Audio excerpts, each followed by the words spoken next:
Happy Sunday, everybody. My name is Scott Mendenhall. Welcome to a location that lies on YouTube that will hopefully make your life better, make you better at life.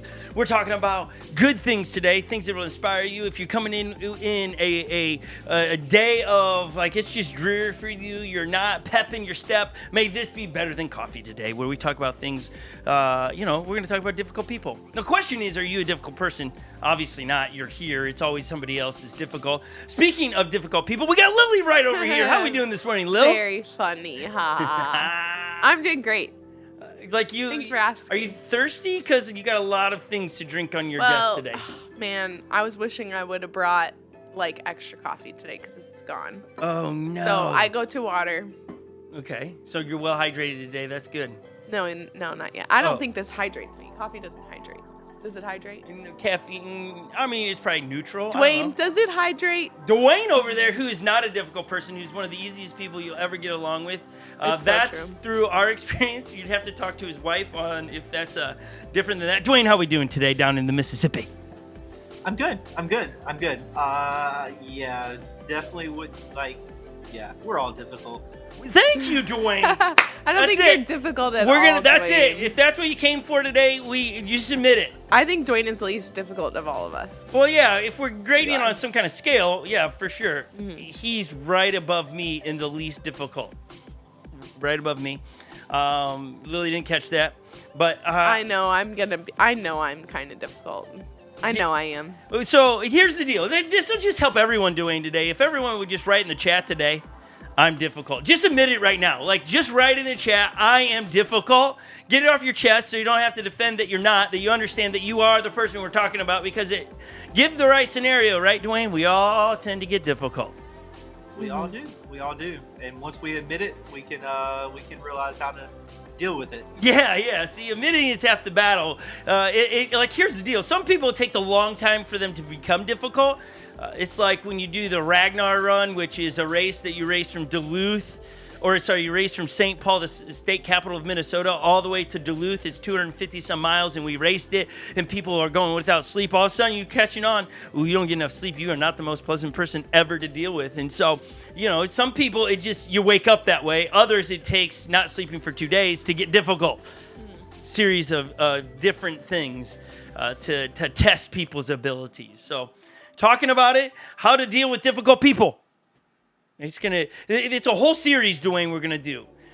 Let's put up the slide. We got the slide. Here's the tagline, Dwayne. I love the tagline of this series that we're going to do for the next 4 or 5 weeks about difficult people. Here we go. Difficult people, a simple guide to dealing with needy, manipulative, hypocritical, and overly critical people that drive you crazy every day. I would say I am all those things, but mostly needy and mostly overly critical. No, let's just be. I'm not going to say you're manipulative. No, I said I can be all those all things. of us can. I don't want to be manipulative, No. but if I want ice cream, I'm going to figure out how to get it. In our working environment, I've never really felt too manipulated by you. Critical, maybe like a percentage, like 5%. Yeah. Needy, 100% of the time. Yeah, I'm pretty needy. Like her little statement on coffee earlier was more of, is someone going to get me coffee? No. I walked in. No, I'm willing to meet my own needs, but that doesn't mean I'm not needy. I was like, I wish I would have brought a kettle to this office because I could have made a quick instant coffee. And you know what? I need to bring a kettle and a mug because then I can drink out of a mug some hot, fresh coffee. And I'm sure our other people would. In the office throughout the week, you know how many times I hear we need a mini refrigerator, a kettle, and a coffee maker in the office. We just got her a vacuum. She's been saying she wanted a vacuum. We got a vacuum all of a sudden in the studio. It was gifted to her today. It was like, here you go, a vacuum to help tidy up the place, which is good. We need those things. But there's a list of things, and a coffee maker, a mini fridge. I'd go for a mini fridge if Red Bull gave it to us. That's the only fridge coming into this place. Is I have standards, Dwayne. I have standards. I don't. Yeah. I don't want one of those college mini fridges, those little, they're gray and everyone's got one of those. I want something that you walk by going, whoa, that's pretty sweet. So if Dwayne, you have a Red Bull mini fridge? There's different mini fridges because when I think of mini fridge, my mind goes back to college. See? I don't want that in here. The kettle and the coffee maker, I got about 0 reasons to have that in here outside to support Lily. Your mom says if I was closer, I'd bring you coffee. Oh, yeah. Well, look, see? My mom gets hijacked all the time. How about your son, Mom? What would you do for your son? My goodness, Dwayne. It's a rough deal around here. It's just a rough go. Are you noticing the trend, Dwayne, in the chat that people are changing their names left and right all of a sudden?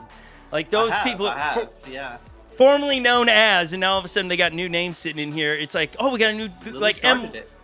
Lily started it? Oh, because I changed Lily my last started it. name. Oh, see, Yeah, must have. we were saying Katie started it from Michigan, which she DM'd me either this week or last week, and she's like, it's always a fun game that they play in their house because for those that are watching, Katie can't hear great, and so she uses a device that helps, the word's not translate, but transcode? I don't know what the right word, but it puts it in text form on the screen for her. And her husband, Steve, have a bet who's going to have the potty mouth because of the translator. And Dwayne, she said, you rarely lately have been the issue. It's Lily and I now that we have the potty mouth in her pocket translator. So Yeah. Lily's probably losing right now because she's kind of on about I need coffee, and I'm probably winning. Yeah. Depends how you figure a win or loss to How this. difficult of you. What made you go with straight hair today? It's just convenient. Oh, Yeah, easy.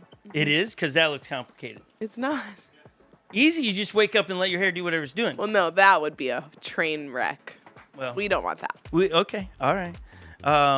Why is my mom putting in a bowl of veggies? For She who? said she would bring you a bowl of fruit Oh. and a bowl of veggies. Okay, see, moms are always consistent, and they're always trying to put meat on their kids' bones. I think when moms look at kids and their kids and go, oh man, you look malnourished, I got to do something about that. Something you just can't turn off in moms. I mean, I watched that with Holly. Yeah. Today, she was trying to send an Epic. We left early. So we have 2 locations for our church. We have here, this digital place where we start every Sunday, which is exciting to be and hang with you. And then when we end here, we hop in a car and get to our location that's just down the street. When I say down the street, it's about 20 miles from here. But we leave first thing in the morning over the last couple of weeks to go help set up stages and things of that nature. And Epic gets up and helps me do that. And Holly today was packing him a full-on lunch, like he was going on some kind of pioneer quest. It's hilarious. And he looked at it and goes, Mom, all I want is a bowl of cereal. She's like, you don't want an apple for the road? How about a burrito? What are you going to do when you get hungry? And it's like, I think he's going to survive. Momming so hard. Yeah, struggle's hilarious. real. I said, how? The dude's almost 16. He'll sort it out. If he's got a grumble in his tummy, he'll figure it out. But Yeah. moms can't. Moms, they can't have it. They just can't do that. She's just trying to keep up with the difficult people. Yeah, that's what I was gonna say. There I am, back to being difficult. I was trying to ease the pain, Dwayne, and I'm saying she's trying to prevent him from becoming difficult. True. Yeah. Do you ever get hangry, Dwayne? In all of your running, I don't get hangry. You don't? No, I don't get hangry. No. How do you manage that? Like in the chat, let us know if you're somebody when you get hungry, you get angry, so that's hangry. Well, how do you manage that? Do you always keep a Snicker bars around you, or what's the deal? Dr. Pepper? What's the answer? I get a headache more than I get hangry.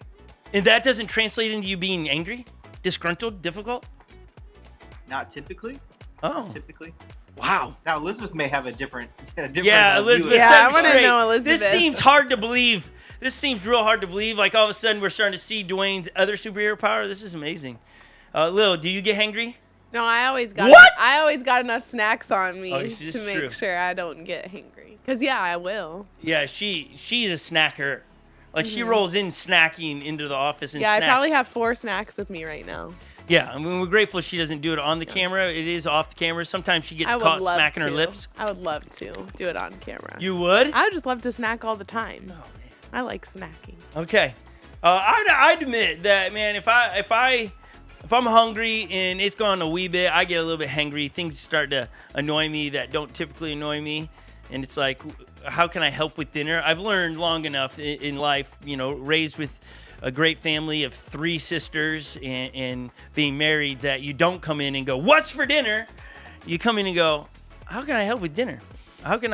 Is there something I can do? Because that's a nice, kind way Dwayne is saying, I'm ready to eat without saying I'm ready to eat. It sounds more servant, than you got all kinds of issues. Nonetheless, that's my experience. I don't know. Maybe I'm wrong. That's smart. It is, you think? Yeah. Okay. Lily's agreeing. Mm-hmm. So no hangry. Anybody else saying they get hangry in there? Yeah.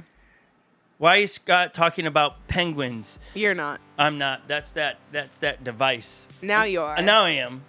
I mean, I don't know what else to talk about penguins.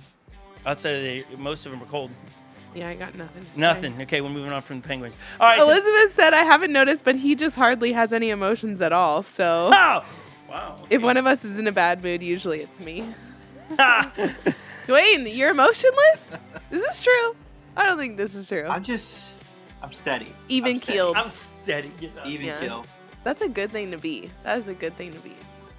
It can be. It can definitely have its Well, coming from someone who's not that, I think it would be nice to be that sometimes. Well, 'Cause I'm steady too. Just difficult steady. I don't think you're steady, but not in a bad way, not in an Not unstable way. Is that because it's hard to predict what I'm going to do? Yes. Yeah, that's what I like. I really, I wake up and go, how can I be unpredictable today? Like you can't predict what I'm going to do. Like right now, I could pounce. Yeah. Yeah. Yeah, I could. Yeah, you're not. I mean, we've all steady. seen that in the races. It's like, let's be unpredictable and throw in a new rule. Yes, exactly.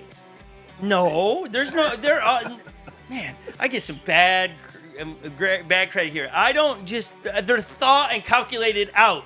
When they come in, that is, I'm letting the game dictate when I'm facilitating the things. But they are pre-thought out of, if it goes certain distance, we're going to throw this in to continue to teach and to make it more real life. Or make it fun. Never are they just spontaneous, and I don't know if this is going to play out. They are strategic, but not. Yeah, let's see. If I'm losing, how can I keep it interesting and alter it? Oh, Dwayne's calling you out. If I'm winning, it's stop being a pants. Keep talking, Dwayne. Yeah. Keep going. Keep going, Dwayne. I like this. I like If you're this. referring to our one-wheel races, okay. Like for those that are watching, don't know, we have another YouTube channel, and on that channel we race one wheels. And yes, Dwayne, if I just always beat everybody, that's gonna be really old. I could do that, but no one likes the Patriots because when Tom Brady and Belichick were a thing, and it was like people weren't rooting for them; they were always winning.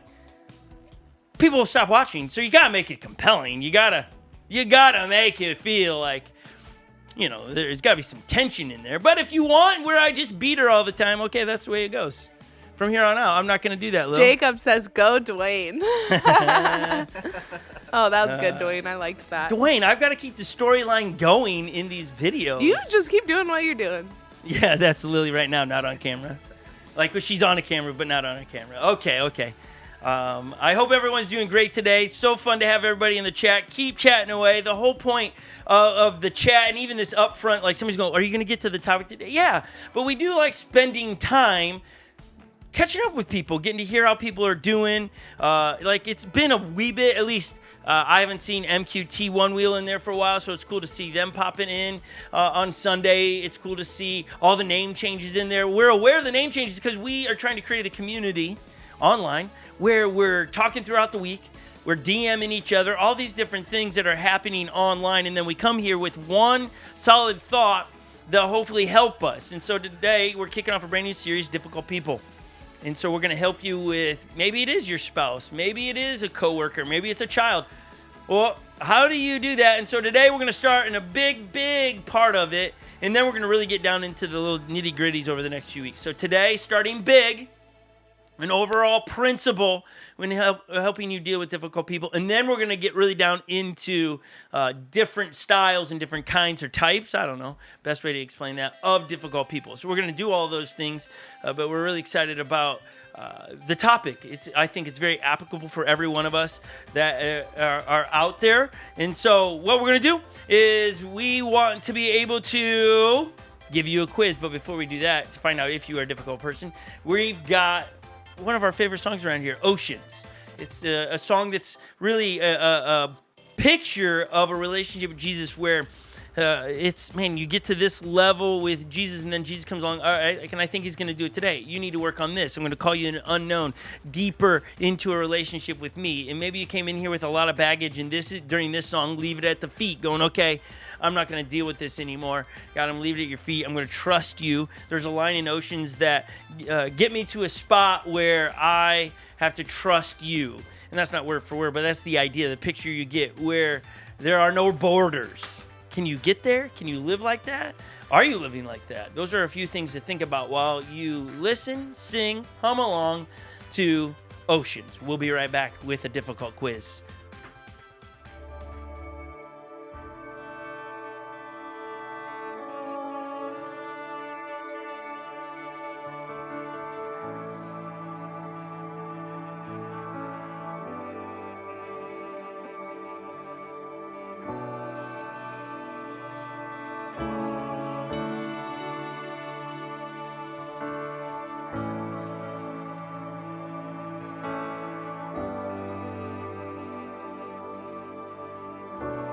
Call me out upon the waters, the great unknown, where feet may fail.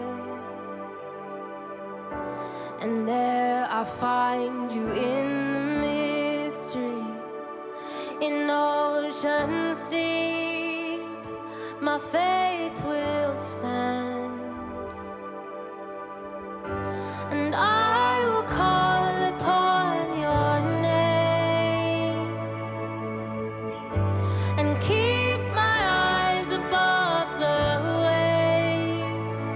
When oceans rise, my soul rests in your embrace.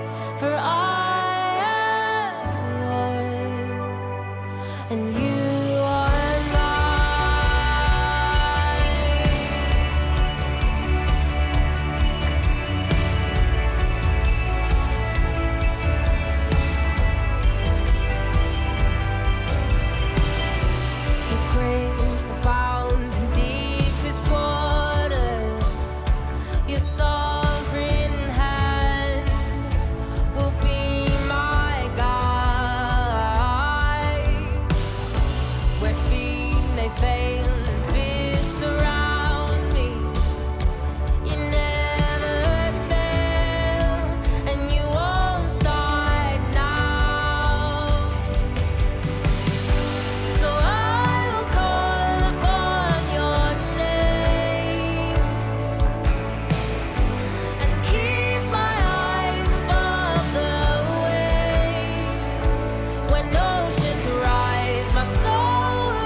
Spirit, lead me where my trust is without borders. Let me walk upon the waters wherever you would call me.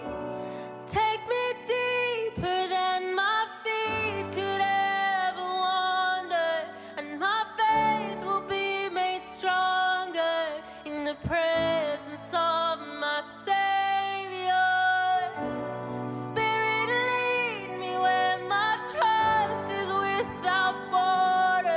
Let me walk upon the waters wherever you would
like I said, that's a beautiful song. I hope you got something out of it. We're sitting here talking in the studio, just talking about one. I said, what's Nick talking about? What are the dates for it? That is our mission trip. So let's get some of those upcoming awesome, rad events that we're doing as a church. This is a church-wide event.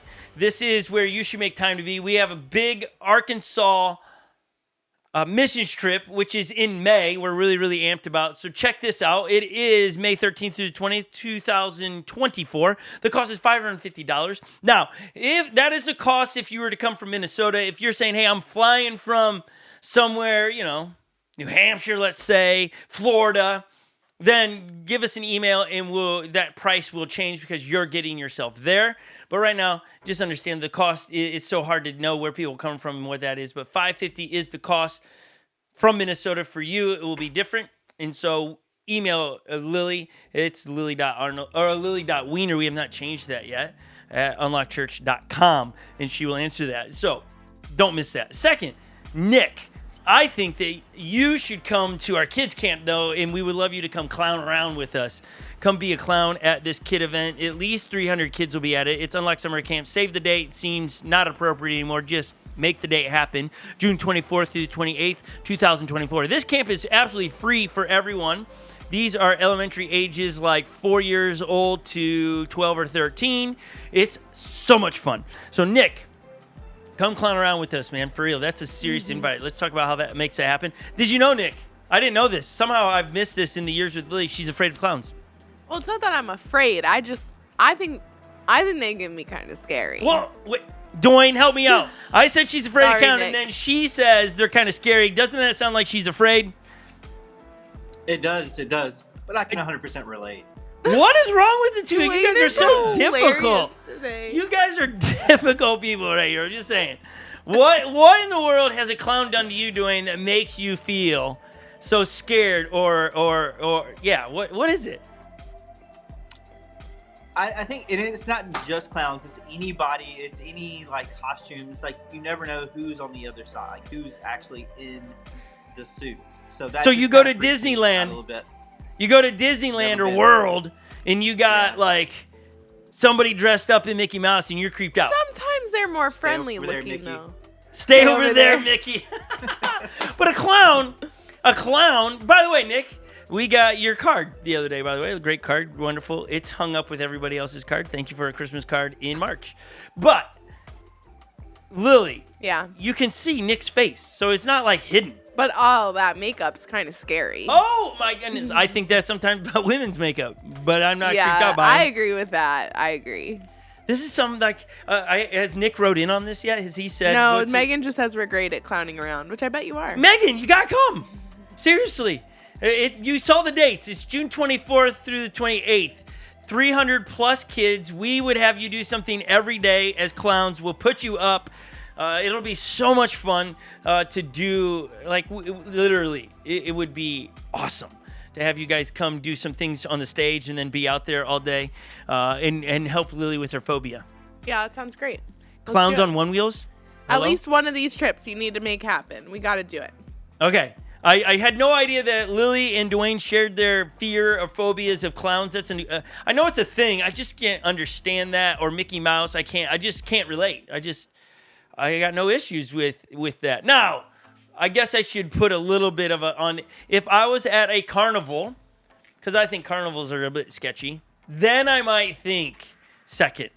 Because the deal with carnivals is all movies and TV shows depict bad things happening at carnivals, except for what? What movie? What popular romance movie does something good happen? At a carnival? Yeah. What is it? No clue. The Notebook. Oh. Right? They're on the Ferris wheel at the Notebook. The whole premise is something. But that's the only thing. But that whole movie's sad and it's right anyway. So. That's true. Okay, that's not the topic. Katie's still saying that Scott says penguins a lot. I wonder what word am I... Well, he said it. I think it's difficult. Difficult? You think it translates difficult into penguin? But I don't know. I mean, that doesn't even sound close to penguin. Okay, it's interesting. Inquiring minds want to know. Okay, so Lily, we're going to work on your phobia. We got to get Dwayne here for that kids camp so Nick and Megan can help with the phobia that you two have. We're here just partnering with people. We're here pointing people to Jesus, navigate the difficulties of life. For you two, your difficulties of life is clowns and people in costumes. It's interesting. All right, here's your quiz. You want to find out if you're a difficult person? We're going to ask a series of questions, and then you're going to grade yourself and find out if you're a difficult person. It's a series of questions, serious, real life questions. All right, here's your question number 1. You need to answer it accordingly, okay? You got 1 or 2. 1 is positive, 1 is negative, okay? How often do you compromise in an argument? 1, frequently, if it helps maintain peace. 2, never, always stand your ground. Dwayne, which one are you? 1 or 2? Frequently, to help maintain peace, or never, always stand your ground? Who are you, Dwayne? I'm 1. You're 1. He says this so kind. Lil, what are you? Probably 2. You're a never, always stand... Yeah, more 2 than 1, most likely. If there was a third one in between, I might be the guy in between. Whatever suits to resolve There's no in things. between. I know, today. so I'm going 1. I'm a oneer. I'm a frequently. I stand. I help whatever maintains the peace. Well, then that would be 1. Yeah, I said 1. Okay, got it. Okay. Frequently. All right, so You're 2. far I'm difficult. Oh, we didn't say that, but okay, here we go. Next question in the test: are you a difficult person? How do you feel about spontaneous road trips? Number 1, love them. Adventure always awaits around the corner. 2, hate them. You need to know what's ahead. Lily, you're a 2. For sure. Yeah, I don't like road trips in general. That's not true. I just don't like being in a car. Oh my goodness. I think Epic is rubbing off on me. Oh my goodness. All right, what about you? I'm totally 1. Let's go for an adventure. Yeah, you're an enthusiast. Let's get after it. What's around the corner? How about you, Dwayne? What are you going with? Oh yeah, I'm going for a 1. A 1. He's a road trip guy too. Yeah, this guy. Yeah, he likes being on the road. He likes driving. No, I don't. He's not much of a passenger. At least I've not. Like, I know he switches off with Elizabeth when they make some of those trips. But you like to be the guy behind the wheel, right? You're a bit of the driver. No? Yes, but no. Like, I don't have to be. He's a yes and noer today. I like this. I like where Yep. Dwayne's headed. Okay. Okay, fair enough. Dwayne and I are tied. Lily, you're consistent in it too. Yeah. I think we're starting to learn something. Here's the third and final question in Are You a Difficult Person? I think you already know by this state. You should probably know. Here it is. This breaks the tie. When you are asked to share your dessert, what's your response? Number 1, sure. I'd be happy to share. 2, absolutely not. Dessert is sacred. Lily, come on, let's just. No, I think I'm a 1 here. I'm are? happy to share. Yeah, I am. And because you know why? Because I like when people enjoy what I'm already enjoying. Yeah, but because I like doing it together. True story. You're in your snack mode, and I'm like, oh my gosh, I'm so hungry. We're not talking about snacks. We're talking about dessert. Dessert would be more sacred than I don't snacks. share dessert. I mean snacks. The other day, I was like, yeah, I'm hungry too, and I said it enough where she finally threw applesauce at me, hit me right in the head. It was funny. So I'm just saying, saying what you're shared. saying ain't right. You did it. That was not sharing. That was abusive. What's your answer? We're gonna go with Dwayne. What's Dwayne's answer? Dwayne, what's your answer? Dwayne doesn't like. 2. He's a 2. tour. 2. Not sharing it. Yeah, I'm a number 1. So fast. You eat it so fast. Dwayne. I don't even like it, this one doesn't really pertain to me. I'm giving it away probably anyway. Dan put 1.5. You 1.5, can't yeah. do that. Well, he just did it. I would definitely be. I don't care about desserts. So, you want a part? You want to bite? Here, have all of it. That's just where I'm at. So pretty much, I'm the easiest going person based on this quiz. Lily, you're difficult. Yeah, most people in the chat are pretty easy. Yeah. Here's the deal. Here's the honest truth about this quiz. We made it up. We have no idea. We have zero idea if it has any merit to it. If you really felt like, I'm getting somewhere, I'm starting to unwrap some stuff in my life, it was a joke. It was just to get you tracking. It's true. See, I figured you were going to say the range from 3 to 6. If you fall in the range of 3 to 6, you're a difficult person. Oh, see, we could have gone that far, but we're not that good. We just came with questions. And just Does it like everything, like if you got 1 on everything, you fall in the range of 3 to 6. Oh, yeah, see, okay. Gotta make it legit. Gotta make it legit. Okay. That's legit. Then maybe we'll do that when we take this quiz and do it at the welcome in an hour from now. Maybe that's what we'll do. We'll go, okay, if you scored 3, you're halfway to it being a difficult person or something of that nature. Yeah. I don't know. I like where Dwayne's headed here. Okay. So the topic is how do you deal with difficult people? So let's get some brass tacks here. Well, okay, let's get something here. Let's do it. You know what I'm talking about? Yeah, like let's get something meaty. Is that where I'm headed? When I say let's do some brass tacks, what do I mean? Yeah. What? Let's get to the meat of it. No, what's the next thing I'm looking for? I'm looking for a word. I don't know. Dwayne, you know, like, hey, let's get some brass. I keep almost saying the word. Brass tacks here. Let's get to it. What am I saying? You don't know? This is an English thing. They have to rhyme before they actually say the word. They don't even say the word because you should know what I'm talking about. I don't know. Let's get some brass tacks here. Facts, guys. Facts. Brass tacks. Yeah, facts. Let's get to facts. Brass tacks, facts. Brass tacks, facts. Yeah, but you never say facts. Brass tacks, facts. You just rhyme it, and you should just fill in the rhyme. You never say the actual word in England. I forget where it was, but this is how they talked, and it was very hard to understand everything because they never said what they were saying. They just like rhymed it. So what if we spent the remainder of this time with you all today rhyming everything but never saying anything? You just have to fill it in. It'd be like a great word game. What's it, Mad Gab? No, Mad Libs. Mad Libs. But that's not rhyming. No, but that's where you have to fill it in, right? Yeah. It's like make up your own story. Dwayne's not having any of this. Yeah, my brain's not thinking that All fast right. today. We'll get into the brass tacks. Okay, I got you. The facts, right? All right, Dwayne? let's do it. I love that guy. He's like, I don't know if he's just like move on, or he's like, I don't know what he's actually trying to say. The best part is when you keep him on the screen. Yeah, and he has to keep his. He's just like. His eyes get bigger. So Dwayne, what are you thought? Okay, That's funny. What makes a difficult person? That's the question, Dwayne. That's the question I'm asking you. What makes a person difficult? Ooh. A pulse? Oh my gosh. They just live. Okay, that's fair. That's fair. Do you agree with that, or do you want to add more? What makes a person difficult? Oh, I agree with that. I think we all can be pretty difficult. Yeah, I don't disagree with that, but I think here it is. I think what makes someone difficult is they're not willing to change, and you fill in the blank, their idea, what they're going to do, what they're going to eat. It's the inability to change. That is the beginning to the landslide of you're headed towards being difficult. And you see this a lot inside relationships, inside marriage, friendship, and coworkers. They're unwilling to collaborate, so they become difficult. What happens is a difficult person usually is opposing an idea of yours, and therefore you label them difficult. If you just got them out of the way, no longer are they hindering your idea. And so it is a 50-50 thing. I don't think it's a 60-40 for somebody. I think really you got to always search your heart. And is you label someone difficult, is that because they're standing in the way of something you want to do? And if that's the case, then today's topic is going to help you, because that, I believe, is the root of us defining someone difficult, is that they are an opposing force to what you want to do. That could be your spouse. Marnie says someone who pushes back on everything. So that's what you're saying, like an opposing force. That's why, like, well, let's just take marriage, for example. One of the number one, and there's more than one number one, it seems like, but if you hang around long enough, one of the biggest number ones is finances, are a big component why marriages don't make it to the distance. Because why? Well, they want to spend the money different than you want to spend the money. And so what happens? There's an ensuing argument. And then the opposing forces don't resolve and don't come together or collaborate on the idea. They don't change.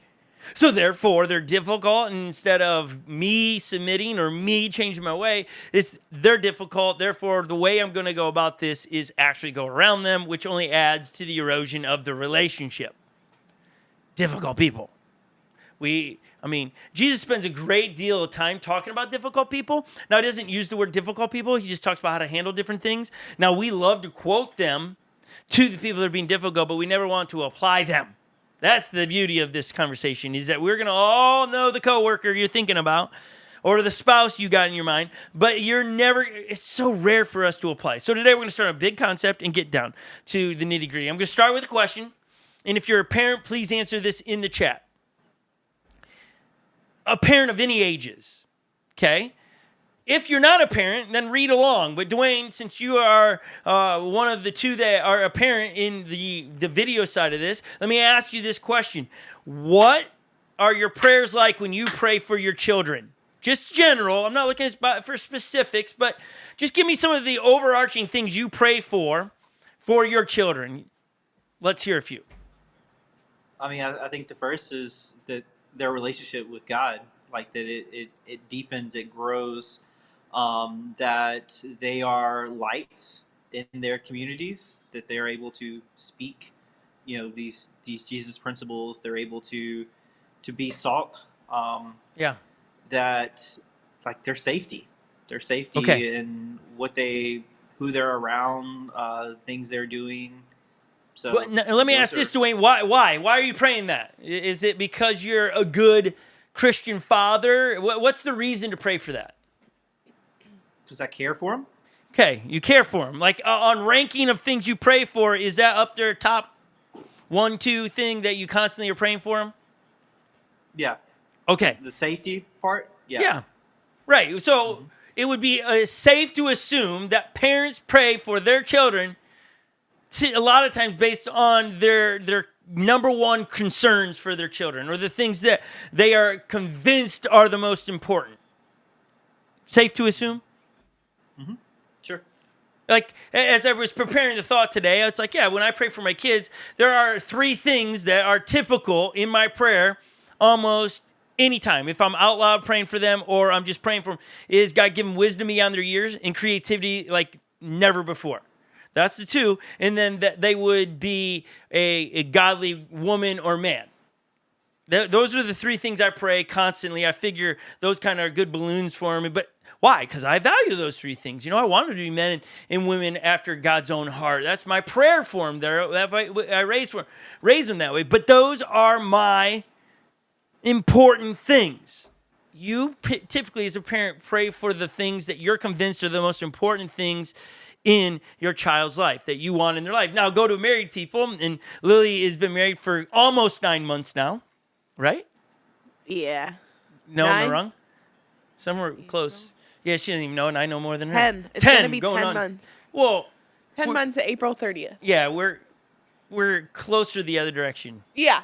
We've Okay. been married 9 months. Thank you. So 9 months you've been married. What are some of those things that you're constantly praying for your husband Jordan, who just ran 18 miles yesterday? He did. He's amazing. One of the things that I pray for a lot is that he would see the opportunities to be like Jesus in his workplace or in his day-to-day. Okay, why do you pray that? Because one of my favorite, and like this turns selfish, but I love talking about like how he saw God work that day in him, or, like it's a good table talk. It's great table talk, Yeah. but again, why do you chuckle? Like, you Because feel like I don't, you just... like, that's not obviously the main reason, but it's one of, like, I don't know, just getting to see that in each other's No, face. I totally get that, but I think you're confirming what I'm saying before. This isn't just reserved for parents. It's reserved for anybody that prays for somebody else. We pray for things in people's lives that we're convinced are the most important things that they should be having in their life. It's just think about the things you're praying for people. Not those special times you're praying for somebody like, Epic woke up with a sore throat. So what did I prayed for this sore throat. That is a need that I'm praying for. But when you're just praying with no concern of something in someone's life or they need a miracle, what are you constantly praying for those? It's going to be what you're convinced is most important for people to have. And this isn't just reserved for us. Let's just go to what Jesus prayed about. Now, we brushed by a few weeks ago what Jesus prayed about right before he was arrested. So this is still in the Easter mode. I know last week was Easter. It was such a good time with all of you last week. Thanks for being here. But today we're going to talk about this prayer that Jesus prays just before he's arrested. And you got to understand that this prayer, the crazy thing about the prayer is that he prays for the disciples, the 12 guys around him. He prays for them. But then he does something so mind-blowing that we just brush by it all the time. We don't read it and apply. We don't read it and go, what should we be unpacking here? Because there's so much there. And so maybe I should ask you, what do you think Jesus' biggest concern or what he thought was the biggest threat for followers of Jesus? Let's start there before we get to Jesus' prayer, because it's going to unpack here. What do you think Jesus' biggest concern or thought the biggest threat to followers of Jesus or the gathering, the church? What do you think Jesus' biggest concern is? And write in the chat. What do you think, if you're brand new around here, maybe you have no idea, but you've been a follower of Jesus for a long time. What do you think Jesus' biggest concern for the gathering of his people, the assembly, the people that are going to come together, what was Jesus' biggest concern? Just leaving a pause there. I would say that they don't fall away or stop going. They don't fall away. Okay, they don't get okay. Dwayne, I know you probably have my notes there, so I need you to not answer my question with my answer.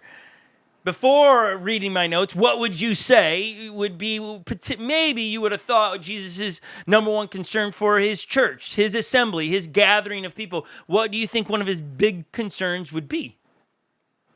Yeah, I think I would have gone with what Lily Bar has fallen away with adversity, like when things got tough. Because, I mean, he knew what was about to happen, you know, with the cross there. And then, like, even for us now, it's like, you know, it's not all roses once we we accept Christ. Like, we Right. still go through adversity. There's still that, you know, there's life. So, Yeah. you know, I would go with that. Yeah, I mean, it's safe to, like, especially you're starting a movement, maybe they never fall away. Like that you would think, because again, you're going to pray about your biggest concerns. So what is he praying about? Here, I wrote this in my notes about people outside the church, right? We're talking about what's Jesus' concern about the church, the gathering. Those outside the church attempting to use us have conspired to convince us the greatest threat to the church of Jesus is outside of us. That, especially in a political season. Oh man, we need the church to vote for this political guy or gal because if you don't, you're going to lose your religious rights. And all of a sudden, we're convinced that the biggest concern is outside the church, outside of followers of Jesus. I mean, it's just true. I mean, look back to 2020, and now we're going back into a new season of this political stuff, and people are trying to leverage the church again, get the church scared. But did Jesus even point to that? Did Jesus say the biggest concern for all of you is my gathering will not be what you think it'll be? It's going to be the outside forces. It's going to be the Roman Empire. It's going to be Jewish people. It's going to be all. It's like, who's the biggest problem to the movement of Jesus? And it's funny. Jesus comes and says, hey, no, the biggest threat is not some political party. It's not going to be that the government took the Bible out of the school. It's not going to be any of these. The biggest threat of the church is the church. I'm going to let that one sit there. The biggest threat to the church is actually themselves. It's us. It's you and I who gather and call this home. We're the biggest threat to the church. And Jesus actually puts an exclamation point on this. Because he tries to set up this big idea in Matthew chapter 5, verse 43. Here's a big idea. This is the one of the root scriptures from Jesus we're going to use in handling difficult people. Jesus says this. We're going to put it up on the screen for you. Matthew chapter 5, verse 43. You have heard that it was said, love your neighbor and hate your enemy. But I tell you, love your enemy and pray for those who persecute you, that you may be children of your Father in heaven. What's he saying here? People will know you by your fruit. They're going to know if you are mine, if you love those that don't love you. People are going to know that you're mine if you treat those that oppose you with love, respect, and chill out. But we don't do that. We vilify all kinds of political figures. We vilify pop artists and bands and all these things. We have no idea who they actually are. We're just taking the news articles fed to us because we've never sat down for coffee. We've never taken them out to eat. We don't actually know them. We're just making some conclusions because someone's feeding us some lines. And therefore, we speak with so much hate towards an individual, a pop artist, a band, a political figure, because why wouldn't we? They're opposing us, so we should oppose them back. But Jesus says, no, I tell you, love your enemy and pray for those who persecute you. And then it's not a period. What do commas mean in the English language? Means that there's another thought. There's another thought. It's not finished yet, baby, so hang on. And he's about to go, you got that, and that's not, but so that they may be that you may be children of your Father in heaven. This is part of becoming a follower of Jesus, that you love people that don't love you. That people that backstab you, you love them. And it doesn't mean it doesn't hurt. Oh, my goodness. I'll just say that again. Oh, my goodness. Because there's been many a times I've been hurt by people that said they loved me and people that said they hate me, and I've been hurt. And my first response is I want to poke them in the eye. I just do. It's like that's what I go to because that sounds the least offensive. If I said I wanted to punch them, you'd think that's violent. Poking in the eye just seems like a bit of comedic relief. You look more like a poker than a puncher. Oh no, I'm not going to tell you what I really am, because people will judge me. But just kidding. I know a few things on this because I've walked through this, and I know how difficult it is to love those that want to hurt you. It's so. This is how I know it's a divine thing, because it's so against my nature, and your nature, and Lily's nature, and Dwayne's. The thing about humanity is, when we are hurt, we burr up. We don't go, how can I help you? Can I serve you? We just don't. That's not our human nature. But Jesus is trying to say, hey, you've heard this idea, love your neighbor and hate your enemy. That was a common theme in Jesus' day. And he comes like, you're all aware of this, but I tell you, I'm about to turn it upside down. I'm about to change it. Love your enemy and pray for those who persecute you. That's it, guys. That's ground zero in dealing with difficult people is, are you loving them and are you praying for them? Are you thinking about the best for them? Or are you looking to get even? Are you looking to backstab them, talk bad about their behind their back? Because that you may be children of it's a qualification. I wrote this in my green letters in my notes here. I go, if you hate them, you will become like them. This is true. Psychologists talk about this. When we vilify someone, it could be a family member, it can be a spouse. I don't know why I separate that from family members like that. It's different. But nonetheless, a coworker, a boss, a group of people in the world, and you vilify them, and you begin to hate them. And if you hate them, you'll become like them. You're like, no, not a chance. No. You think it means you're going to become thinking like them. You're going to think their principles. You're going to vote their way or whatever it is. That's not true. When psychologists are only confirming what Jesus is already teaching here 2,000 years ago, what they're trying to do is come along and say, hey, you understand that your tactics, your slander is going to be in the same heart as your enemy. You're going to become like them. You lose the plot line of being a follower of Jesus when you hate them, because you become like them. When you hate them, you take it on. Sorry, I was trying to read my notes. When you hate them, you take on their tone, their language, and their plot line. It just will be the opposite side of the topic. I mean, I'm having flashbacks to 2020. All the things that were politicized. It was like 2020 changed everything for everybody. Now everything's political. Like, the church has to be political because everything's political now. I could say I like Nikes, and all of a sudden, I'm all for some kind of, like, work conditions that aren't right. It's like, no, I was unaware of that. I like Nike. I'm not being political, but it's like I can't do that. I like long hair. Oh, so you're saying that boys in long hair or earrings. You're saying, it's like, no, I'm not saying anything. It's like everything has been politicized. See, when this happens, we no longer are following Jesus. When we hate our enemy, we take on their traits, we no longer are behaving like a follower of Jesus. Because what did Jesus say? I tell you, love your enemy and pray for those who persecute you, that they may know you are a child of the Father in heaven. This is how people will know. They're not going to know by the way you vote. They're not going to know by what job you have. It might be help. I don't think the voting thing does. That's a slippery slope to get down. So, Jesus offers up this prayer right before he's arrested. And it's a phenomenal prayer. It needs to be one you should memorize. It should be something you pray every day as a reminder for yourself of, I want to be about what Jesus is about. So John chapter 17, verse 8 is where we're going to pick this up. So go get your Bible, pull it open, because we know you're going to memorize it. And here's the deal. Here, Dwayne, let's have, my kids have a head start, but I'm going to put a challenge out there for you and your kids. Okay, you ready for this one? I'm going to check in on it.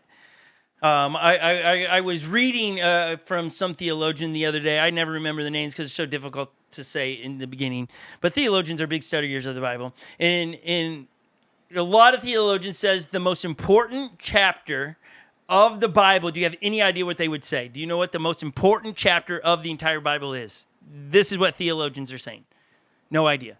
No. Okay, Neither did I until I studied it. This is why I'm the pastor and I study these things to bring this information to people. How about you, Lil? Well, I know it. Oh, you know it, so it's Yeah. no fair. Okay, well, that's Stephen. He's not on a mic. He's back there. What do you think theologian says the most important chapter of the Bible is? I would say John or Hebrews, but I'll lean towards Hebrews. Okay, he's going to the book of Hebrews. It's somewhere in Hebrews. At least he's close. He's closer. He's closer. How about you, Dwayne? Like, lean in. Where would you kind of go? Like, if I have to pick, where would you go? Let's see. Like, I think going to Proverbs, like there's a Proverbs, like Proverbs 31 is great. Yes, it is. Let's see. There is. You're not close right now, though. Proverbs is a little ways off. Right. Gotta keep moving Right. forward. There's so many to Yeah. choose from. So it's Yeah, but the hard. problem with Proverbs, and it's great, is you're missing Jesus in that chapter. Like the resurrection and stuff, right? Right. I'm trying to help you what I've learned. I know you have no idea where I'm headed. So I'll answer the question, my own question. If anyone in the chat wrote it down, well done. Theologians, like most of them, all agree that Romans chapter 8 is the most important chapter in the Bible. So that's interesting. You should go read it and read it slow because there's so much. That said, I came up with an idea. I was like, all right, my kids, you got to memorize Romans chapter 8. Every verse. They're like, every verse? And I was like, every verse. Then they came back to me and go, Dad, do you know how many verses are those? I go, I wouldn't get lost into how many verses they are because the verses are actually pretty long. They're just going, there's 31, Ledge, is it? 39. So 39. But I was like, you should pay attention to how many sentences are between the verses because that's there's really a lot. matters. Yeah. It's long. So we're going to put Legend on camera to make it even worse. And he's going to start Romans chapter 8, verse. Yeah, he goes, actually. So, Stephen, you'll have to jump over there in a second here to switch. He's just going to do the first few. He's got nervous. You should see his face. It takes a lot you got this. out of him. You got Now, the this. camera, we're going to have to go to that wide shot because it's okay, Ledge. You're on Okay. camera. All right. Give us, now, Dwayne, what I'm trying, they're not done with this, but have your girls, I don't know if Marshall, that's a toughie, but we're having the 4 bigs memorize it, okay? It's so good. All right, This is Legend. gonna go on the challenge Instagram. This is Romans chapter 8. What are you going through? Verse 1 through what? 1. No, get out of here. You got to challenge yourself here. You got At it. least 5. I don't know where that ends. I That's don't fine. know them by verse. I'll pull it up. Okay, Liz's going to pull you. Okay, so this has nothing to do today. This is just bonus. Everyone else should memorize it. Here you go. Romans chapter 8, verse 1 through go. So there is now no condemnation for those who belong to Christ Jesus, and because you belong to him, the power of the life-giving Spirit has freed you from the power of sin that leads to death. The law of Moses was unable to save us because of the weakness of our sinful nature. So God did what the law could not do. He sent his own Son in the body like the bodies we sinners have. And in that body, God declared an end to sin's control over us by giving him as a sacrifice for our sins. Woo! Let's go. I don't know where that ended. I Yeah, still that got more. was 3 verses. 3 verses. Okay. I have all the way to 15. Yeah, okay. Great job, Legend. Now, Good job. that's 3 verses, and you can catch how much It's long. it's long. Wait, it's you big. have all the way to 15 memorized? Yeah. Yeah, That's when they've done it, amazing. they've recited it in the car when they're going, and they're it's impressive. That's the whole first section. yeah, that's- it's And then impressive. there's So impressive. But Oh, yeah. do you get why it's so powerful? And what he just said, all the truth in there.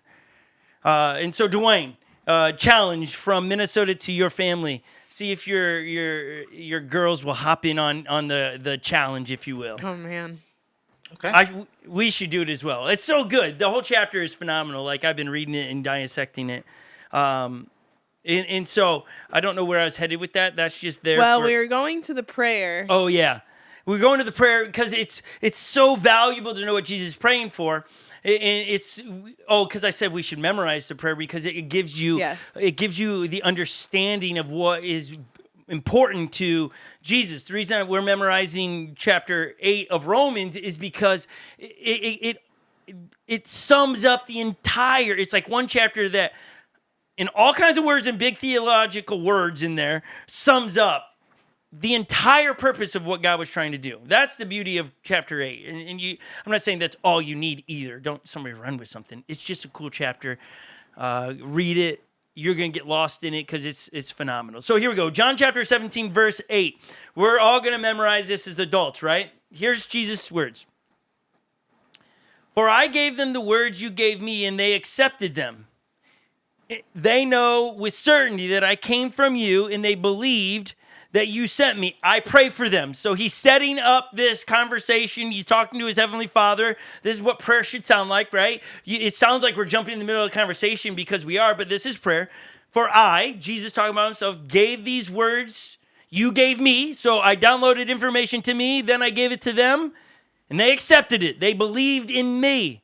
They knew with certainty that I came from you, and they believed that you sent me. I pray for them. This is what matters most to me. Holy Father, protect them by the power of your name, the name you gave me, so that is purpose statement here, so that they may be one as we are one. Their purpose is our purpose, is what Jesus is trying to say. That their purpose, he's talking about the 12 disciples here, their purpose is our purpose. That what I taught them to go make disciples is what they go and do. So that's what he's praying. So then we pick up at verse 18. As you sent me into the world, here's the purpose statement, I've sent them into the world. For them I sanctify myself, that they too may be truly sanctified. Sanctification is becoming like Jesus. It's a process of forgiveness of sins, being a follower of Jesus. So he's saying, listen, I've taught them all of these things. The purpose for me coming was to do this. Now I'm telling them to go do it. Jesus is saying they're to continue the work that I did. That's what the love of God looks like, is to continue spreading the good word. You sent me into the world. I've sent them into the world. We are to go into the world. Verse 20. My prayer is not for them alone. So here's where he's praying, and now he's shifting. I pray for those who will believe in me. So now he's praying about those that are followers of Jesus today.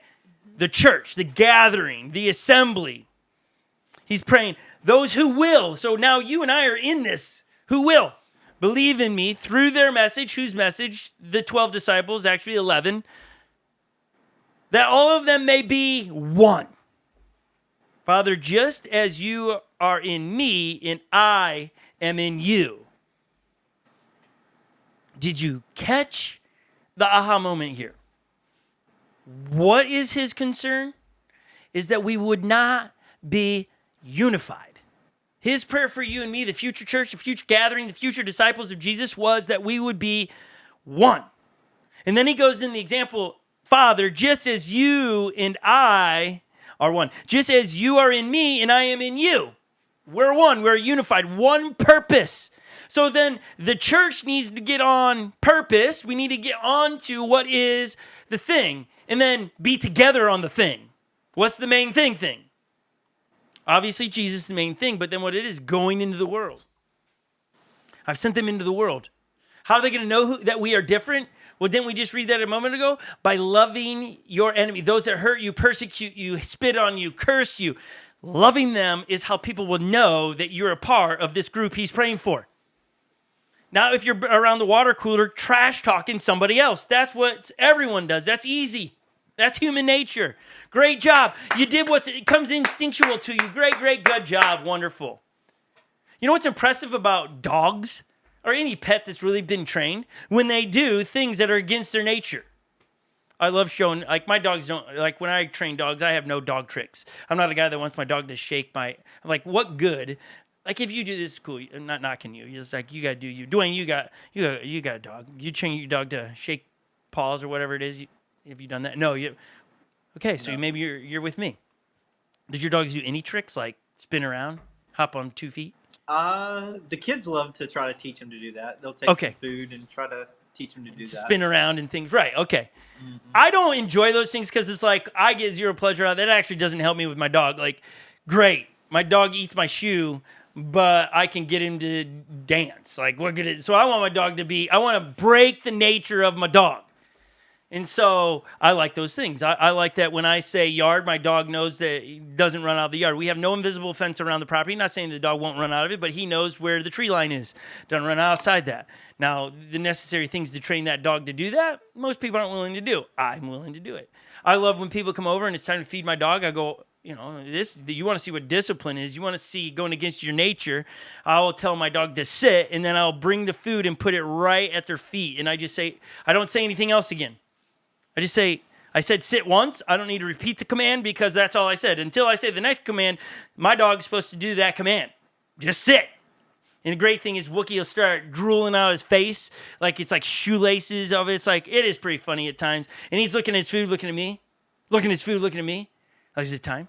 Looking at the food, looking at me. And eventually he just stares at his food. Like if I stare at it long enough, because he's waiting for the release word, which is go. And when I say go, he dives in, food goes everywhere. It's a bit hilarious. Holly doesn't enjoy that because he makes a mess, but he always cleans it up. But what's impressive about that is the dog's fighting his nature to just dive in and eat. What's impressive when people love on their enemy and do good for their enemy, you're fighting your human nature. You've disciplined it. You broke the human nature inside you. Now, we all fall victim to human nature because it's always there. I take it with me. But what is Jesus saying? People know that you're a part of my gathering, that you're one of my people when you love those that are hard to love, the difficult people. But Jesus is really trying to speak to then my biggest concern for Christians in the future is that they won't be together. They won't be unified. How many times do we see churches split and fight over silly things that aren't the main thing? Get to a church that's old. Oh, we can't do that like that. We've always done communion like this. Oh, we can't change the carpet to that color. We've always had this color carpet in here. And all of a sudden the church is some kind of argument, and that's not even the real purpose of the church. But we see this stuff constantly, and people look from the outside going, I want nothing to do with that because that's chaos. And Jesus is trying to say, hey, people will know that you're a part of me when you're together, when you've come together and you're unified, that you're a team. People will want to come be a part of that team when they see one purpose. My prayer, this is Jesus' prayer, not for them alone. I also pray for those who will be, that's you and me, believe in me through their message, that they are, all of them may be one, that the whole church might be one. So I got to ask this question. Are you all about the purpose? Are you going in the world loving on people? Do you invite people to come to church online? Are you inviting people in a relationship with Jesus? Are you busy on about your thing? Because followers of Jesus should be all about Jesus things. And yeah, great, have dreams. I love dreams and stuff. But how do you line up with Jesus? Is the job promotion you're taking because you know you're going to have more influence to point people to Jesus? Or is it because it's going to give you a bunch of money in your pocket? My prayer is not for these disciples alone, Jesus says, but the church in the future. And then he prays for the thing that concerns him the most, that God, may they be one. May they be unified. And then he gives the example, like, I am doing what you asked me to do. I'm doing your purpose, God. You sent me in the world to be a light in the darkness, to preach the good news. I'm in you. What you're about, I'm about. Is the church about what Jesus is about? Are you about what Jesus is about? Or are you on about your stuff? And if you're a follower of Jesus and you're not on about what he's on about, and you're like, I don't know how to preach the gospel, I don't know how to be a light in the darkness, fix it. There's nothing about this quantified by personalities. Well, that's easy for you, Scott, because one, your job is a pastor. Two, you seem like an outgoing guy. That's great. But you know, when I take personality things, I always scored as an introvert. That's just how I score. I don't mind being by myself. It doesn't, but I also see the value of being around other people. So I don't read personality traits. So, but why? Why is this a big deal? Why should we be about what Jesus is about and be unified as a church? Well, I'm glad you guys asked at home. Because Jesus goes on in verse 21 of chapter 7 of John. So that the world may believe that you have sent me. I have given them the glory that you gave me, that they may be one as we are one. So he's hammering home. I in them, and you in me, so that they may be brought to complete unity. That they might be brought to complete unity, that the world may believe. How are people going to know we're different? By our unity. That we keep the main thing, and not make secondary things the main thing. Now, we're not going to list secondary things around here. Because the minute I say secondary things and you're a follower of Jesus, like, you're going to go, that's the main thing. That should be a main thing. How could you be a follower of Jesus and not that be a main thing? See, we're going back to what Jesus says right now. We go back to what he's saying. What is he saying? What is the purpose? To go into the world. To be unified in the purpose of spreading the gospel. We're here today as a church gathering in digital capacity. Why? Because these 11 disciples heard the prayer and went and did these things. One purpose. Read the book of Acts if you want to see these things. The book of Acts uncovers all this stuff. Now, did they have relationship conflicts and things of that nature inside there? Yeah. Did people not get along at times? For sure, certainly. Did some people have to walk away from each other? Yeah, that doesn't mean it was right. It's just, man, Acts is a complicated book because people are complicated. Here's how I want is you look around your friends group. Are all you followers of Jesus? Are all of you, has anybody been new into your group, your circle? Did you close the circle? Like nobody else in, this is good, we feel comfortable here. We all vote the right way. We all have the same values for our kids, all these things. No, I like being around people that don't see it the way I do. I like being around unchurched people because then I feel like I'm doing the purpose that Jesus came to do.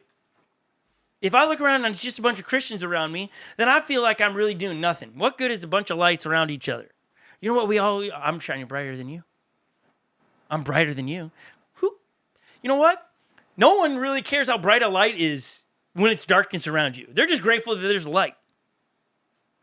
But when you just get flashlights around each other, now all of a sudden I see with my kids, oh, my flashlight's brighter than yours. Oh, I got to go get new batteries. It's dimming out. But when they didn't know their light wasn't as bright as somebody else because they were in their own bedroom in the dark by themselves. But see, when we get we are not unified in one purpose, spreading the good news as Jesus praying here. Why would we want to be unified? So that they may believe. The unchurched people would look and go, that's awesome. But here's the problem. Our church has been, not unlike church, I'm talking about the church in general, been rattled by disunity. Don't close your circle of friends group.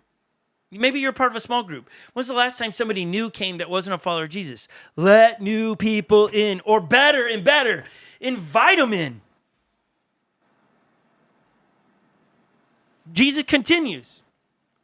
In verse 23, then the world will know that you sent me and have loved them even as you have loved me. This is wild. Jesus' prayer is about unity of one purpose. And he keeps trying to say, listen, this is the thing that's going to make the world know that there's something different about you. Think about the Roman Empire. There was a trend a couple months ago, and we've been talking about that trend a little bit. They were asking what? Guys, it was like, what was the question, Lil? Well, how often do you think about the Roman Empire? Yeah. How often do you think about it? Outside when I'm reading the Bible. Dwayne, how often do you think about the Roman Empire?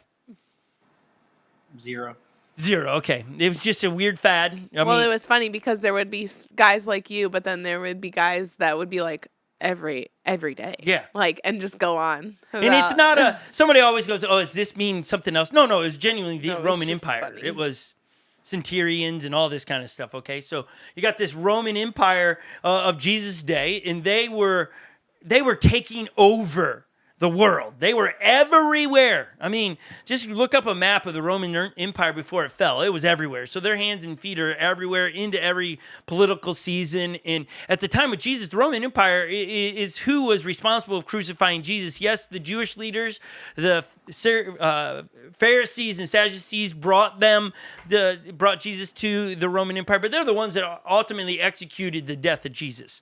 And the Roman Empire at the time opposed Jesus and his movement.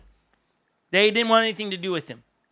And so you have this big moment where you think in this moment, like, so the world may know what? Know that who Jesus is, and they might believe me. Jesus is speaking to those, but then going, hey, your enemy right now is this Roman Empire that you thought I was going to come pick a fight with. No, I want you to love them. I want you to love the people that are going to kill me, your Messiah. I want you to love them.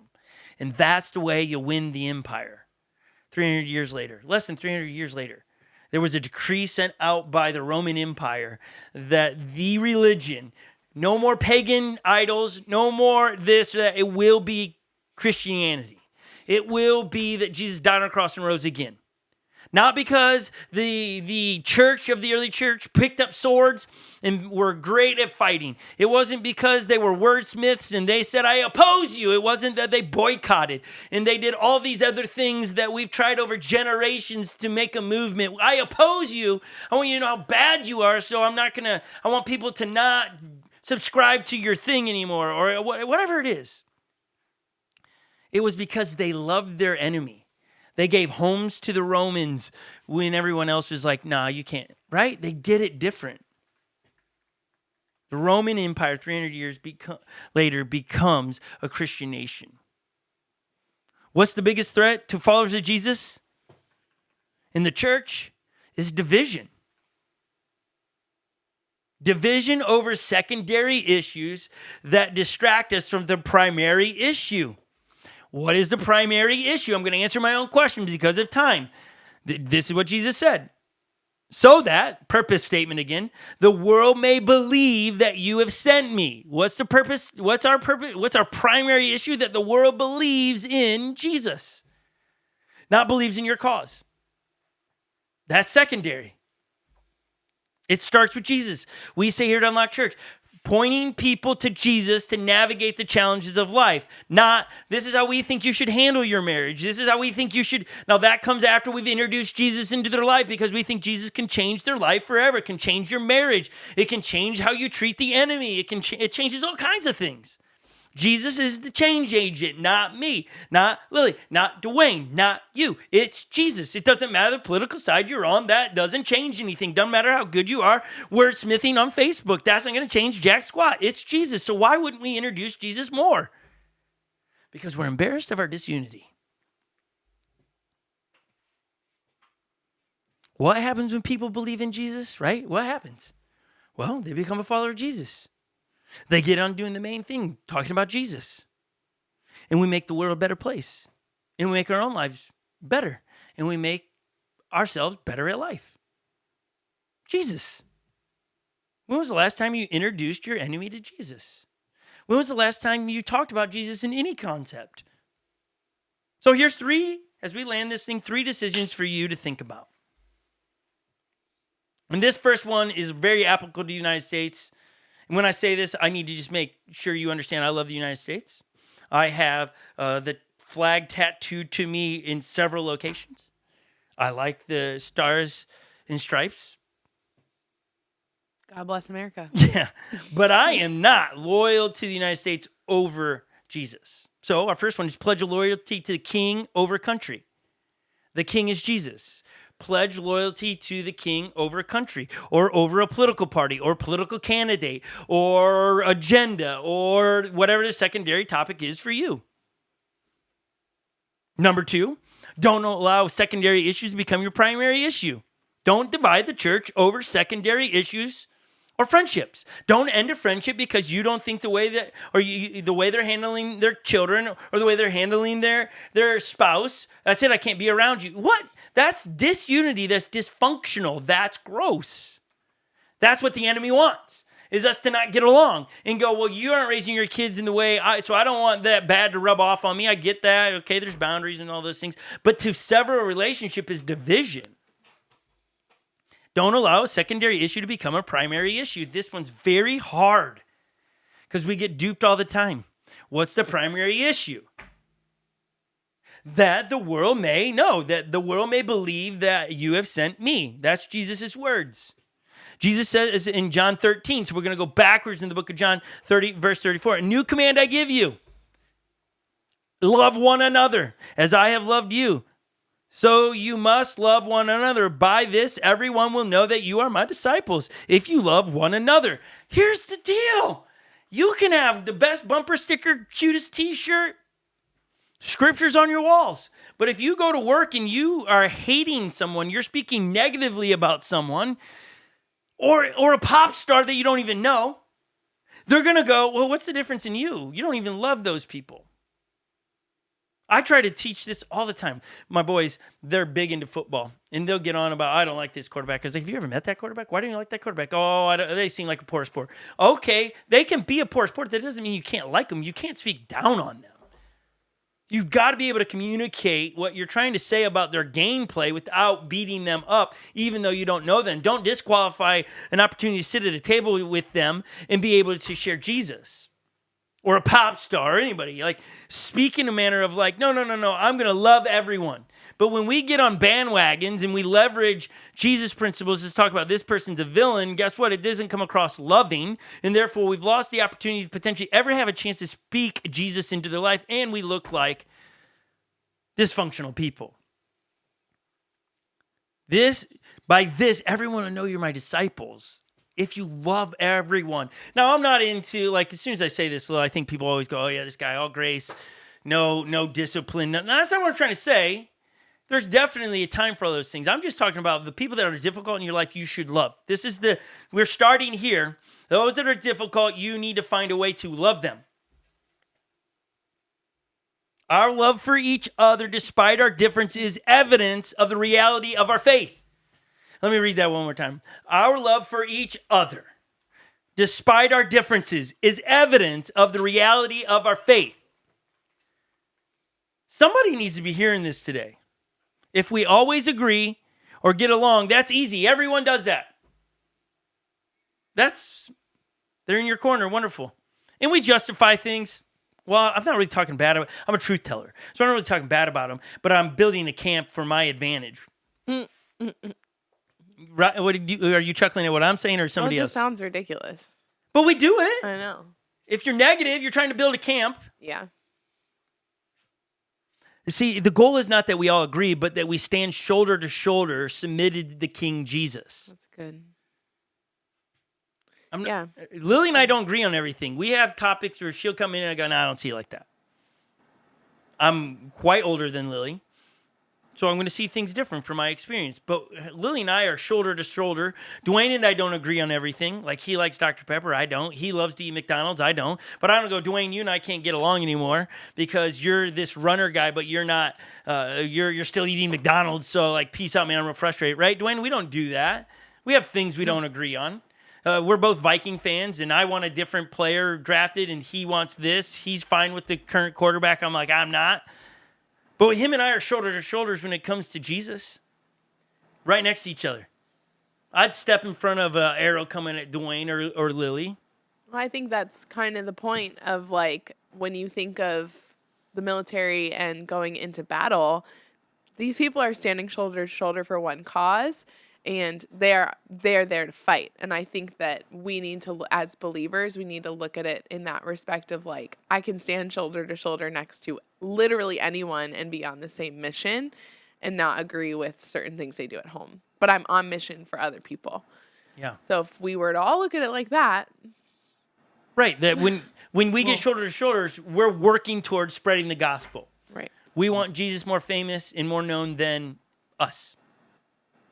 I mean, going back to your illustration of the lights and whose light is brighter, it's like if every light was pointing at the same object, you would know whose light was brighter. Ooh, that's so good, Dwayne. That is good, Dwayne. Yeah. Yeah, I mean, but then somebody turns it right back at them or points it at somebody, I'm frustrated at you, so their light's on them. Oh, man, Dwayne, that can work. Whew. I might have to grab a flashlight for the live service. That's great. Just let that one soak in. The third one, though, we do got to wrap this up with the third one, okay? Refuse to demonize anyone for any reason. Refuse to demonize anyone for any reason. This is people you know and don't know, family members, coworkers, all of it. Stop making them the villain. Stop it. That's disunity in its greatest. Refuse, and here, this is wild. I read this, just studying this. I cannot pronounce this guy's name. I don't know if you can help, Lil. It's Russian. He spent, from 1918 to 1956, he spent those years in a slave labor camp in Russia. Okay, and he's an atheist. Can you pronounce his name? I would say Alexander Zoishisyan. We should have typed it up.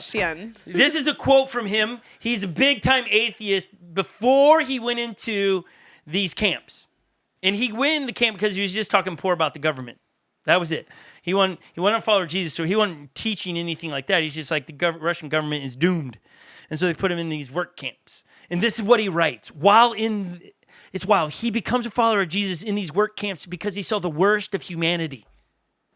Think about that one. Are you picturing this a little with me? I know you're typing stuff. No, I am. Like, his come to Jesus moment was when he saw the worst of humanity and he believed there was no God.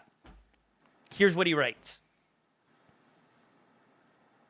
The line separating good and evil passes not through states, nor between classes, nor between political parties either, but right through every human heart. What he's saying is like, I saw that the villain across the room is the villain in me. That I'm capable to do the same thing to them they're doing to me and justify while I'm doing it because either they did it to me first or they're on the other side. I can demonize them and justify what I'm doing because of what they've done to me. And he said, I realized it was in me. I'm capable of that. Therefore, I know that humans left on their own is going to be their demise. And he gives his life to Christ in the most unlikely spot. And I love reading those things because it's like, man, you get these individuals that are like, no God ever. And then they get into these weird situations like, oh, there is one true God, and it's through Jesus. And that's the thing that changes it, is that he knew in that moment he could be like his oppressor. And the only thing that was going to fight that thing in him wanting to do the same thing to them was Jesus. Because what does Jesus say after all? Love your enemy and pray for those that persecute you. Look for unity, not destroying. Look for unity. What did Jesus pray? In John 17, verse 20, my prayer is not for them alone, not these disciples. I pray also for those that will be coming in me through their message as they go and tell people about me, that all of them may be one.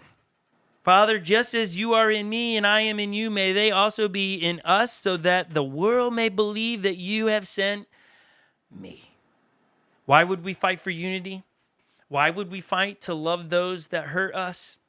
Because that's the best way the world will know Jesus came to the world. Now, this is very hard. There's a lot of application here, and I hope a lot of you are feeling a little bit like, oh gosh, I got some work to do. This is not something you slowly get to.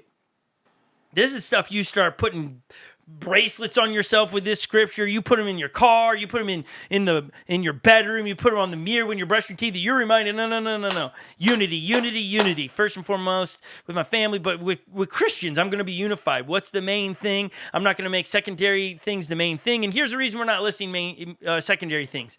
Because the minute I put it on the screen or I say it, you're going to say that's the main thing. And I don't want that fight. At the end of the day, my life is about preaching Jesus. And I believe Jesus can convict people on all kinds of things. And I like diversity. I like collaboration. I like all that creates. So, where are you sitting on the topic? Are there some relationships you need to go mend because you vilified them? As I said earlier, don't allow secondary issues become your primary issues. Refuse to demonize anyone for any reason. Did you make some people out to be the villain so you could trash them? Is your coworker, your president, whoever? You got the way we make this right. Like where do we go from here? Is we go restore relationships. We go to work and say, hey, I was wrong. I shouldn't have done that. I shouldn't have spoke like that. Would you please forgive me? Why would we do that? Because we're coming back to this. Okay, wait. The enemy is looking to destroy what God values most, and that's his church. And if he can get, especially Christians, at odds with each other, then we got to go restore those things because now we're just a pawn in his game. And don't wait for the other one. Don't go, well, they struck me first. No. They're not the ones listening to this today. They're not here today. Shame on you for not inviting them, but they're not here today. So this is on you to do. We got work to do. Dwayne, will you pray for us? Yeah, absolutely. Dear God, thank you for sending Jesus. Thank you for coming down so that we can be unified, that we can have a relationship with God the Father, that we can experience what it's like to truly be one with you, that we have the teachings. God, that as we go throughout the rest of this day, but really Monday through Saturday, God, that we could be unified as a church, to point people to you, that you are the answer, not this political party or the other political party or this whatever it is, but you are the answer, that you are the focus, you are everything. God, just watch over us, allow us, give us eyes when we're the ones being difficult, then when we're the one demonizing other people, that we're the ones that's causing disunity, that we could give us the ways that we can actually bring unity to your church. God, just protect us from ourselves. In Jesus' name I pray. Amen. Amen. Amen. Save us from ourselves. That's, whew. Now, I like how you end that, Dwayne. Thank you, Dwayne. For those that are at home and you call this home, this is your church. Remember, we're fighting for unity here. We want to be on the same mission. How do you do it? Help spread the good news. Invite people to this. You'll know if you're on Jesus' mission if you're constantly inviting people, even though you might not see results where they haven't come yet. Keep inviting. Like, how many times do we say that? This isn't so we have numbers up high. It's that we're part of what Jesus is on. Your homework is to fix all this stuff, but keep inviting people to your church. But when they come, may they find a unified church where we're fighting for unity. If there's friction with somebody, no, I'm going to fix it.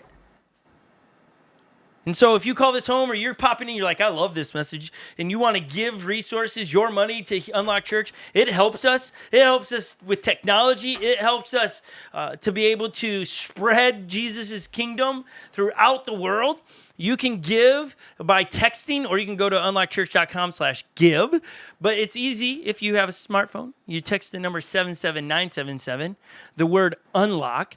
In the subject, you hit send, you'll get back another text that will respond with, here, click this link. Through that link, you can set up giving automatically so you don't forget. You can give special gifts here and there where you're like, no, I really want to help. Maybe you can't go on a mission trip. You're like, I want to help people go on mission, and so you want to help with that. You can give as well for that. Any of those things help us continue to spread the gospel. Thank you for those that choose snail mail. You can do that as well. That you can find on our website as well, www.unlockchurch.com/connect. And there you'll see our snail mail address and be able to send a old school check. We still take those. So thank you for everybody that partners with us. Good luck this week in walking this out. Let's keep the main thing the main thing. I think we get distracted and we get dysfunctional in lack of unity. And so let's get to work. Next week, we're going to do week 2 of how to handle difficult people. This is going to be sweet. I can't wait for the topic. Joey's actually the one that's going to be sharing. All and right. so excited to have Joey running point. I will be in Texas speaking at Hyde Park next Sunday on behalf of Unlock Church. They're one of the churches that help us do our camps. So excited to be down there next week. Joey will be in here with Lily and Dwayne. Everyone, have a fabulous week. Lil, thanks for being with us. Love you all. Adios. Next time. Next time. See you, Bye, Dwayne. Bye. Bye. See you, everybody. Bye, guys.